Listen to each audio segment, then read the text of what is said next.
میں بہک سکوں یہ مجال کیا، میرا رہنما کوئی اور ہے۔ نحمدہ ونصلی علی رسولہ النبی الکریم الامین، اما بعد فاعوذ باللہ السمیع العلیم من الشیطان الرجیم، بسم اللہ الرحمن الرحیم۔ قال اللہ تبارک و تعالی فی القرآن الحکیم، ان اللہ وملائکتہ یصلون علی النبی یا ایہا الذین آمنوا صلوا علیہ وسلموا تسلیما۔ الصلاۃ والسلام علیک یا رسول اللہ وعلی آلک واصحابک یا نبی اللہ۔ اللہ تعالیٰ کی حمد و ثنا، نبی مکرم جان عالم وجہ تخلیق کائنات حضرت محمد مصطفیٰ صلی اللہ علیہ وآلہ وسلم اور آپ کے جمیع آل و اصحاب کی بارگاہ ناز میں درود و سلام کے نذرانوں کے بعد، انتہائی عزت اور احترام کے لائق سامعین ذی قدر، میرے دینی اور یقینی دوستو، بزرگوں اور بھائیوں، بحمدہ تعالیٰ تفسیر قرآن کے حوالے سے ہمارا سلسلہ بنام تفسیر اعجاز القرآن جاری ہے، اور آج انشاءاللہ العزیز سورہ الاعراف کے 13ویں رکوع اور 9ویں سپارے کے 3رے رکوع کی تفسیر کے ساتھ حاضر ہیں۔ اللہ تعالی ہمیں حق بیان کرنے کی توفیق عطا فرمائے۔ آیت مبارکہ کا نمبر شمار ہے 100، یعنی یہ 13واں رکوع چل رہا ہے سورہ الاعراف کا، اور 9ویں سپارے کا 3را رکوع ہے۔ اللہ تعالیٰ قرآن کریم فرقان حمید میں ارشاد فرماتے ہیں، اولم یہدی للذین یرثون الارض من بعد اہلہا ان لو نشاء اصبناہم بذنوبہم ونطبع علی قلوبہم فہم لا یسمعون۔ اور کیا وہ لوگ جو زمین والوں کے بعد اس کے وارث ہوئے، انہیں اس بات نے بھی ہدایت نہ دی کہ اگر ہم چاہیں تو ان کے گناہوں کے سبب انہیں پکڑ لیں، اور ہم ان کے دلوں پر مہر لگا دیتے ہیں تو وہ کچھ نہیں سنتے۔ آپ نے ہمارے گزشتہ دروس میں اقوام عالم جن کے ساتھ اللہ تبارک و تعالی نے عذاب والے معاملات فرمائے، ان کے حوالے سے تفصیلات جانی اور سنی، اور اللہ تبارک و تعالی نے مشرقین مکہ کو قوم نوح علیہ السلام، قوم سمود اور قوم مدین، جن علاقوں میں تجارتی نقطہ نظر سے، سیر و سیاحت کے نقطہ نظر سے یہ قوم یعنی اہل مکہ، کفار مکہ جاتے تھے، تو اللہ تعالیٰ نے ان کی توجہ ان اقوام کے ساتھ جو معاملات ہوئے اور اللہ تعالیٰ نے جو ان کا حشر کیا اس طرف دلائی کہ یہ تو ایک ایسا مشاہداتی معاملہ ہے جس کا تم انکار نہیں کر سکتے، ایک ایسی حقیقت ہے جو تم نے آنکھوں سے دیکھ رکھی ہے کہ اگر ان قوموں پر اللہ تبارک و تعالیٰ کی طرف سے عذاب آیا بسبب انبیاء علیہم السلام کی نافرمانی کے، تو اب تم نبی کریم صلی اللہ علیہ وآلہ وسلم کی نافرمانی اور آپ صلی اللہ علیہ وسلم کی اطاعت سے روح گردانی کیوں کر رہے ہو؟ کیا تمہیں ان قوموں کے حال احوال بھی نصیحت کے لیے کافی نہیں کہ ان قوموں کے ساتھ کیا ہوا، اور یہ محض سنی سنائی باتیں نہیں ہیں؟ تم نے ان کا حشر اپنی آنکھوں سے دیکھا، ان بستیوں کو تباہ و برباد ہوئے دیکھا، ان لوگوں کا حشر کوئی چھپی ہوئی بات نہیں تھی، اس کے باوجود تمہارے دلوں پر ایسا قفل لگا ہوا ہے، ایسا تالا لگا ہوا ہے کہ تمہارے دل میں پر نصیحت اثر ہی نہیں کرتی۔ تو اللہ تعالیٰ نے فرمایا وَنَطْبَعُ عَلَىٰ قُلُوبِهِمْ، کہ ان کے سامنے ہدایت کا راستہ واضح بھی ہو چکا، لیکن نسبی حمیت ہو یا اپنے باپ داداؤں کے دین سے محبت، یہ چیزیں ان کے راستے میں ایک بڑی رکاوٹ ہیں جس کی وجہ سے وہ ہدایت حاصل نہیں کر پا رہے۔ اب آپ کے سامنے ایک مثال ہے کہ فرعون نے حضرت موسیٰ علیہ السلام کے عصا کو اپنے سامنے اژدہا بنتے بھی دیکھا، اور جادوگروں کا اقرار کر لینا کہ ہم ایمان لائے موسیٰ اور ہارون کے رب پر، اس کے باوجود اپنے فاسد اور باطل نظریات پر اڑے رہنا، یہ بات ہے جو انسان کے متعلق اللہ تبارک و تعالی ارشاد فرما رہے ہیں وَنَطْبَعُ عَلَىٰ قُلُوبِهِمْ فَهُمْ لَا يَسْمَعُونَ،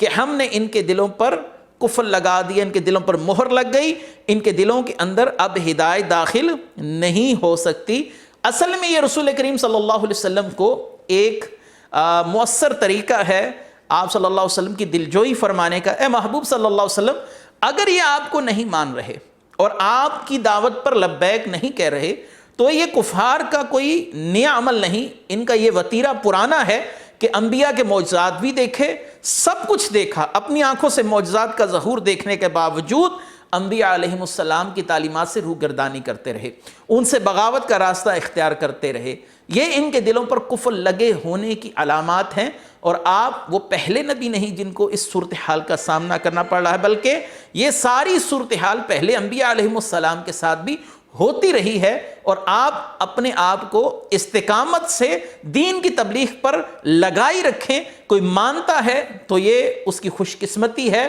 اور جو نہیں مانتا یہ اس کی بدبختی ہے. آگے ارشاد فرمایا تلک القری نقص علیک من انبائها ولقد جاءتهم رسلهم بالبینات فما كانوا ليؤمنوا بما كذبوا من قبل كذلك يطبع الله على قلوب الكافرین. یہ بستیاں ہیں جن کے احوال ہم تمہیں سناتے ہیں، بے شک ان کے پاس ان کے رسول روشن دلائل لے کر تشریف لائے تو وہ اس قابل نہ ہوئے کہ اس پر ایمان لے آتے جسے پہلے جھٹلا چکے تھے. اللہ یوں ہی کافروں کے دلوں پر مہر لگا دیتا ہے.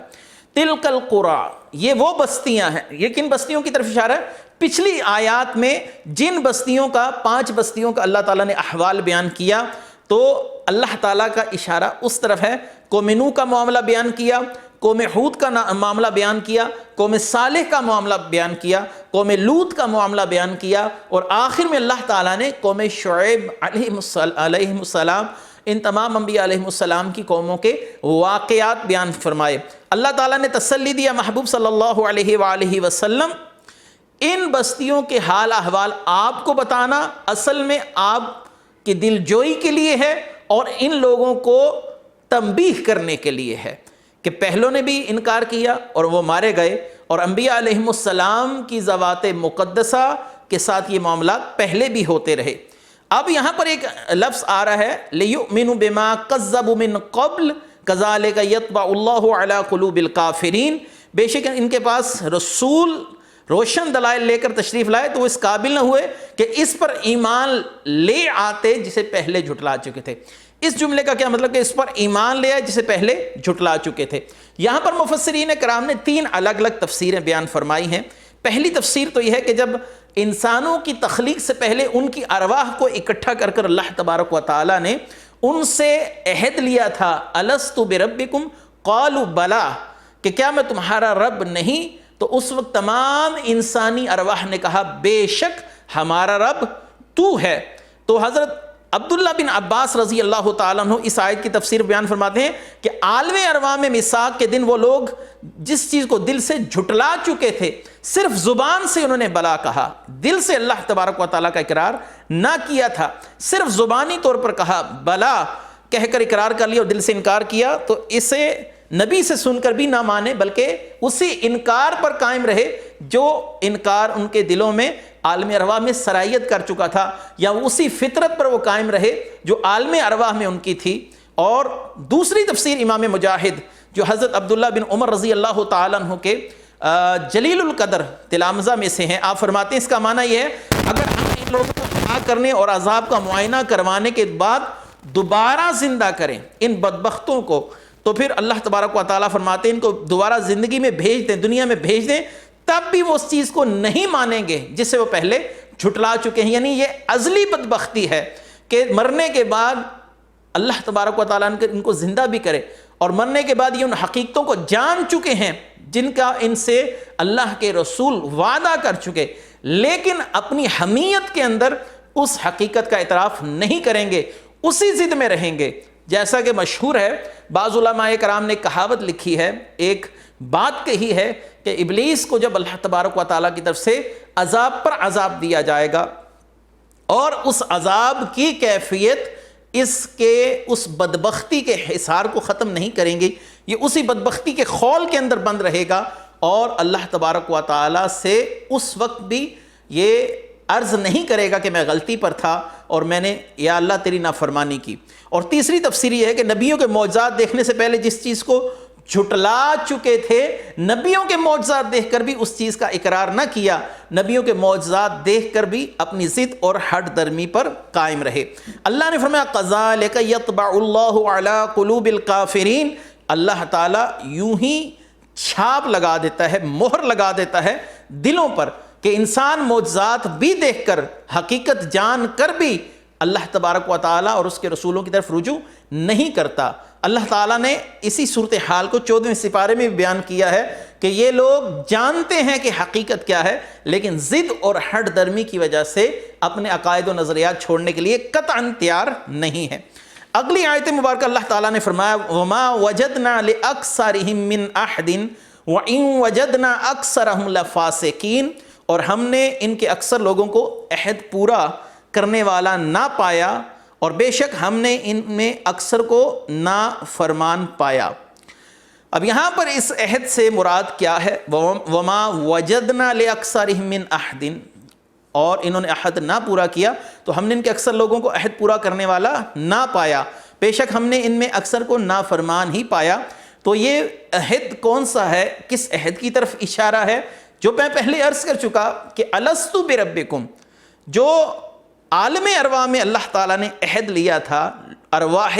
انسانی سے کہ کیا میں تمہارا رب نہیں، اور اس جگہ پر سب نے اقرار کیا۔ تو ایک تفسیر جو امام بغوی رحمۃ اللہ علیہ نے معالم التنزیل کے اندر بیان فرمائی ہے وہ یہ ہے کہ عالم ارواح میں جو اللہ نے ان سے عہد لیا، اب دنیا میں آئے اس عہد سے فرار اختیار کر لی اور اس عہد سے روگردانی کر لی، اس عہد سے اپنی جان خلاصی کروا لی، توڑ دیا اس عہد کو، تو اس میں وہ عہد مراد ہے۔ اور دوسرا یہ ہے کہ عہد کی جو دوسری تفسیر بیان کی گئی اسی آیت کے تحت کہ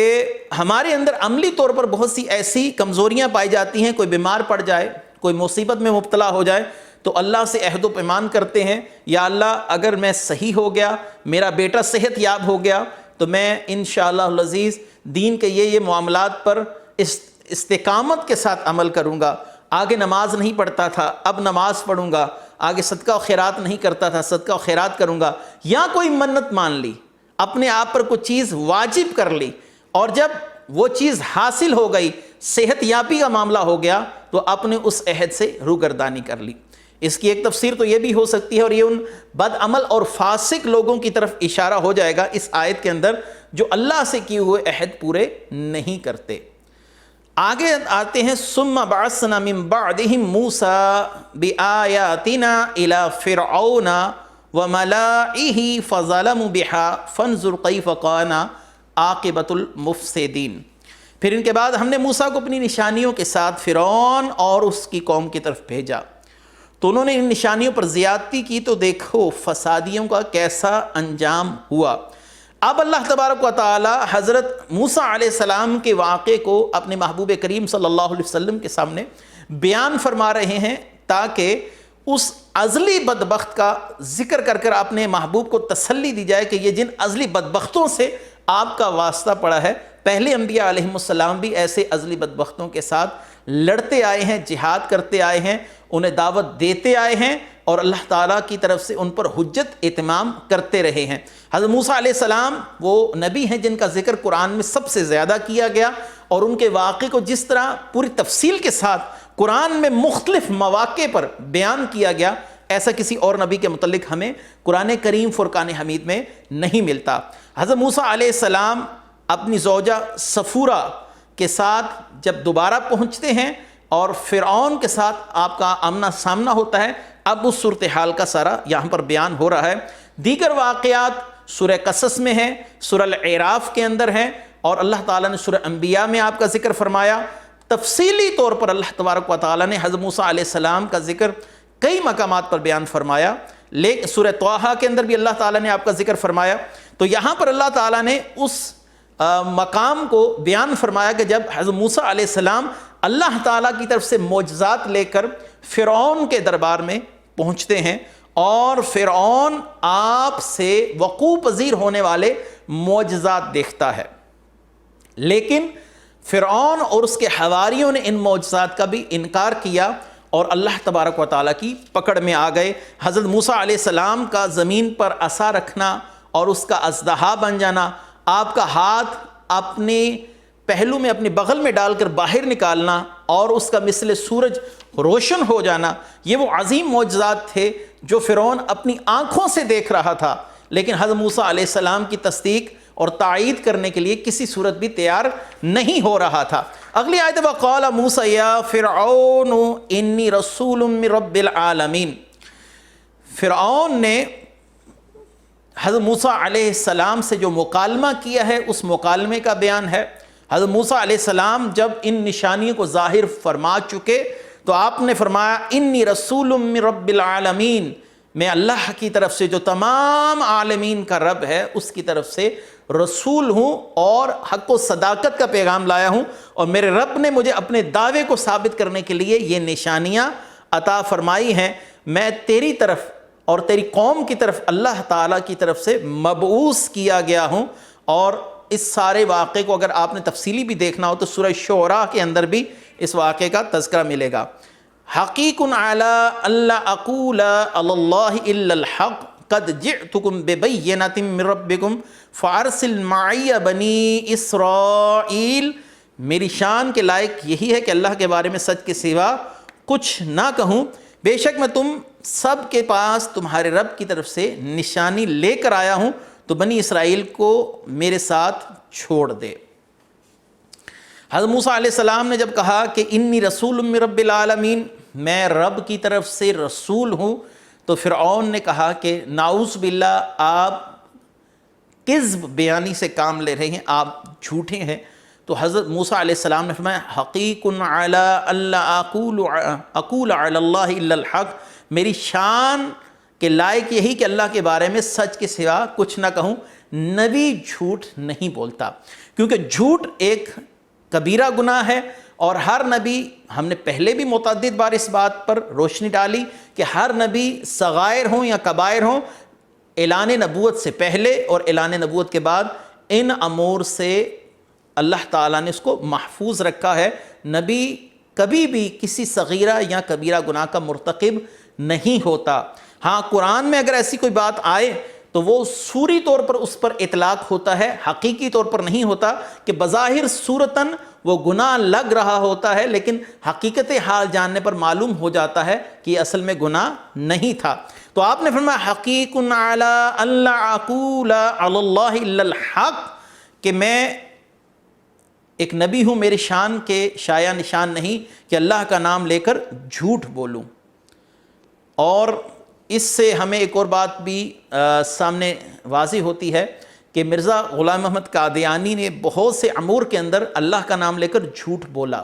اور نبی کبھی اللہ کا نام لے کر جھوٹ نہیں بولتا۔ تو یہ بات بھی اس کے دعوی نبوت کا ابطال اور اس کے دعوی نبوت کی قلعی کھولنے کے لیے کافی ہے کہ اس نے اللہ کا نام لے کر کتنا جھوٹ بولا۔ اور جو نبی ہوتا ہے وہ ان امور سے مکمل طور پر مبرہ اور پاک ہوتا ہے کہ اللہ کا نام لے کر جھوٹ بولے۔ اس نے پھر خود سے کہیں وحیاں گھڑ لی کہ میری طرف اللہ نے یہ وحی کی ہے، میری طرف اللہ تعالیٰ نے یہ وحی فرمائی ہے، میری طرف اللہ تعالیٰ نے یہی وحی فرمائی ہے۔ یہی مسلمہ کذاب کا معاملہ رہا، یہی اسود انسی کا رہا، یہی عبد الرحمن بن دمشقی کا رہا۔ جن جن لوگوں نے بھی تاریخ کے اندر دعوی نبوت کیا انہوں نے اللہ کا نام لے کر جھوٹ بولا، اور اس مقام پر اللہ کے نبی فرما رہے ہیں کہ میرے شایع نشان نہیں ہے یہ بات کہ میں اللہ کا نام لے کر جھوٹ بولوں، کیونکہ نبی جھوٹ نہیں بولتا، کیونکہ اللہ تبارک و تعالیٰ نے انبیاء کو ہر عیب سے مبرہ رکھا ہے۔ قد جئتکم ببینۃ من ربکم فارسل معی بنی اسرائیل، میں تمہارے پاس رب کی طرف سے نشانی لے کر آیا ہوں، تو بنی اسرائیل کو میرے ساتھ چھوڑ دے۔ یہاں پر نشانی سے مراد اس اژدہے کا مافوق الفطر طریقے کے ساتھ اور غیر عادیہ طریقے کے ساتھ ان جادوگروں پر اپنا غلبہ قائم کرنا ہے، اور ایک اژدہے کا چھوٹے سانپ کی طرح لچکدار ہونا اور رفتار کے ساتھ بھاگنا، یہ بھی اس کے عظیم معجزات میں سطح اللہ تعالیٰ کی طرف سے حضرت موسیٰ علیہ السلام کو جو دیے گئے تھے۔ بہرحال آپ نے فرمایا میں اللہ کی طرف سے نشانیاں لے کر آیا ہوں، فارسل معی بنی اسرائیل، تو بنی اسرائیل کو میرے ساتھ جانے دے، کیونکہ فرعون نے ان کو زور زبردستی اور طاقت کے زور پر اپنا غلام بنا کے رکھا ہوا تھا۔ تو آپ نے فرمایا ان کو غلامی کے حصار سے باہر نکال اور غلامی کا طوق ان کی گردن سے اتار دے اور ان کو میرے ساتھ جانے دے۔ لیکن فرعون ان لوگوں پر حکومت کرتے کرتے اتنا مغرور اور متکبر ہو چکا تھا کہ وہ ان لوگوں کو کسی صورت پر چھوڑنے کے لیے تیار نہ تھا، کیونکہ اس کی حکومت انہی لوگوں کے کندھوں پر کھڑی تھی، انہی لوگوں سے وہ اپنی امور مملکت کے کام لیتا تھا، انہی لوگوں سے وہ مشقت والے کام لیتا تھا۔ بہرحال آگے آپ نے فرمایا قال ان كنت جئت بآیات فأت بها ان كنت من الصادقین فألقى عصاه فإذا هي ثعبان مبین، اور کہا اگر تم کوئی نشانی لے کر آئے ہو تو پیش کرو اگر تم سچے ہو۔ فرعون کہنے لگا ٹھیک ہے اگر تم سچے ہو تو کوئی نشانی پیش کرو۔ تو موسیٰ علیہ السلام نے اپنا عصا ڈال دیا تو فوراً اژدہا بن گیا۔ یہاں سے ایک بات اور بھی اہمیت والی جو ہمیں سمجھنی چاہیے، انبیاء علیہ السلام معجزات لاتے ہیں اور ان معجزات میں انبیاء علیہ السلام کو اختیار بھی حاصل ہوتا ہے۔ اب ہمارے ہاں کچھ کلمہ گو لوگ ایسے ہیں جو انبیاء علیہ السلام کے معجزات کا انکار تو نہیں کرتے، لیکن ان معجزات میں انبیاء علیہ السلام کے اختیارات کا اس بات بھی نہیں کرتے، گویا کہ وہ انبیاء علیہ السلام کو معجزات کے باب میں بالکل بے اختیار مانتے ہیں اور ان کو ایسے ہی سمجھتے ہیں جیسے کہ اللہ تعالیٰ نے ان کو جو معجزات دیے ہیں اس کے اندر ان کا 1% بھی کوئی اختیار نہیں۔ یاد رکھیے کہ انبیاء علیہ السلام کو معجزات کے اندر اللہ تعالیٰ کی طرف سے اختیار ہوتا ہے، اسی لیے حضرت موسیٰ علیہ السلام کو جب کہا گیا آپ کوئی نشانی دکھائیے اگر آپ سچے ہیں، فَأَلْقَى عَصَاهُ فَإِذَا هِيَ ثُعْبَانٌ مُبِينٌ، تو آپ نے اپنے قصد سے اپنے ارادے سے اس عصا کو زمین پر ڈال دیا تو وہ اژدہا بن گیا۔ رسول اللہ صلی اللہ علیہ وسلم کی بہت سی احادیث ہیں اس باب میں جن سے ثابت ہوتا ہے کہ آپ صلی اللہ علیہ وسلم کو بھی جو معجزات دیے گئے وہ اختیاری تھے۔ آپ صلی اللہ علیہ وسلم نے ارشاد فرمایا اگر میں چاہوں تو مکے کے پہاڑ سونے کے بن کر میرے ساتھ چلے۔ آپ صلی اللہ علیہ وآلہ وسلم کے اختیارات پر ایک اور جو حدیث بڑی واضح دلالت کرتی ہے، جب طائف کے لوگوں نے آپ صلی اللہ علیہ وآلہ وسلم کو پتھروں سے لہو لہان کر دیا تو آپ صلی اللہ علیہ وآلہ وسلم کے پاس فرشتہ آیا جو پہاڑوں کے عمور پر مقرر تھا۔ اس نے کہا یا رسول اللہ صلی اللہ علیہ وسلم اگر آپ چاہیں، یہ الفاظ ہیں، اگر آپ چاہیں تو میں طائف کے 2 پہاڑوں کو ملا کر ان لوگوں کو ختم کر دوں، تو آپ صلی اللہ علیہ وآلہ وسلم نے اس معاملے سے منع فرما دیا۔ اس طرح کی تمام احادیث رسول اللہ صلی اللہ علیہ وسلم کے اختیارات پر بڑی واضح دلیل ہیں۔ آگے آیت ہے وَنَزَعَ يَدَاهُ فَإِذَا هِيَ بَيْضَاءُ لِلنَّاظِرِينَ، اور اپنا ہاتھ گریبان میں ڈال کر نکالا تو وہ دیکھنے والوں کے سامنے جگمگانے لگا۔ یہاں پر حضرت موسیٰ علیہ السلام کے اس دوسرے عظیم معجزے کا ذکر ہے جو اللہ تعالیٰ نے آپ کو عطا فرمایا کہ جب آپ نے اپنا ہاتھ گریبان میں ڈال کر نکالا تو دیکھنے والوں کے سامنے وہ جگمگانے لگا جیسے آفتاب روشن ہوتا ہے۔ اور ایک روایت یہ ہے کہ حضرت موسیٰ علیہ السلام نے اپنا ہاتھ جب فرعون کو دکھایا تو آپ نے اس سے سوال کیا یہ کیا ہے، تو اس نے کہا یہ آپ کا ہاتھ ہے۔ پھر آپ نے اپنا ہاتھ گریبان میں ڈال کر نکالا تو وہ ایسے چمکدار ہو گیا جیسے سورج چمک رہا ہو۔ تو کیا کمال بات ہے کہ حضرت موسیٰ علیہ السلام کو ہاتھ کے چمکنے کا ایک معجزہ دیا گیا کہ آپ کا ہاتھ مثل آفتاب روشن ہو گیا۔ اور امام اہل سنت نے رسول اللہ صلی اللہ علیہ وسلم کے حسن کا کیا خوب تجزیہ پیش کیا ہے کہ ہر خط کف ہے یہاں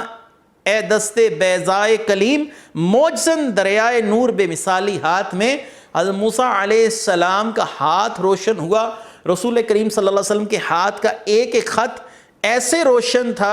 روشن تھا جیسے نور کے دریا بہہ رہے ہوں۔ یعنی موسیٰ علیہ السلام کی شان تو بہت ہی اعلیٰ اور رفع ہے۔ اور یاد رکھیے کہ رسول کریم صلی اللہ علیہ وسلم جب مسکراتے تو صحابہ کہتے ہیں ہم آپ کے دندان کے درمیان میں سے نور نکلتا دیکھتے۔ بعض صحابہ کا کہنا ہے کہ رسول اللہ صلی اللہ علیہ وسلم کے چہرہ اقدس کا نور ہمیں دیواروں پر چھلکتا دکھائی دیتا۔ اور ایک حدیث میں ہے کہ رسول اللہ صلی اللہ علیہ وسلم جب اپنے ہاتھ مبارک اوپر اٹھاتے تو آپ کی بغلوں سے نور ظاہر ہوتا ہمیں دکھائی دیتا۔ اسی لیے تو اللہ نے فرمایا قد جاءکم من اللہ نور و کتاب مبین، اللہ نے اپنی اس کتاب مبین میں اپنے محبوب کا نام ہی نور رکھا ہے۔ اللہ تبارک و تعالی نے اپنے محبوب کریم صلی اللہ علیہ وسلم کو وہ نور بنایا ہے جس سے دوسرے افراد بھی منور ہو گئے، اور اللہ تعالیٰ کے محبوب نے فرمایا اصحاب النجوم فبأیہم اقتدیتم اہتدیتم، کہ میرے صحابہ بھی ستاروں کی مانند ہیں، کیونکہ ستارے اپنا نور سورج سے حاصل کرتے ہیں اور وہ بھی روشن ہو جاتے ہیں۔